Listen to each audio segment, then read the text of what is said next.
একটা স্পেশাল জিনিস দেখাই, যেটা আগের বারও দেখিয়েছিলাম, আমাদের আখের ঝাড়টা।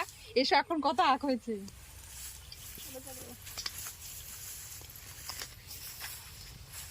দেখো আখগুলো মানে আরো বেড়ে গেছে, যে কটা ছিল আরো বেশি হয়েছে। আর এই আখগুলো কিন্তু টেস্টি হবে, মানে ভীষণ মানে মিষ্টি হবে। দেখো বেশ মোটা মোটা আখ, এগুলো কিন্তু বেশ মিষ্টি হয়। আমরা কার্তিক পুজোর সময় নিয়ে যাই, কোনো পুজো হলে বাড়িতে তখনই তোলা হয়। আর মাঝে মধ্যে খেতে ইচ্ছে করলে তখন নিয়ে যাওয়া হয়, বা বাড়িতে কোনো আত্মীয় স্বজন এলে তখন আর কি নেওয়া হয়। তো আখ গাছ তো অনেকে দেখেছো, অনেকে দেখোনি, কীরকম লাগলো সেটা জানিও। আমার তো বেশ ভালো লাগে, আর আখ খেতেও খুব ভালো লাগে। তো তোমাদের কেমন লাগে? আর দেখো কত লম্বা লম্বা হয়েছে গাছগুলো। আর আখ গাছের উপরে দেখো একটা তাল গাছও রয়েছে, আবার তাল গাছে হচ্ছে ফলও ধরেছে, দেখা যাচ্ছে রে ফলগুলো। তো ওই তালের ফলগুলো খেতে কিন্তু দারুণ লাগে, মানে তাল পাকলে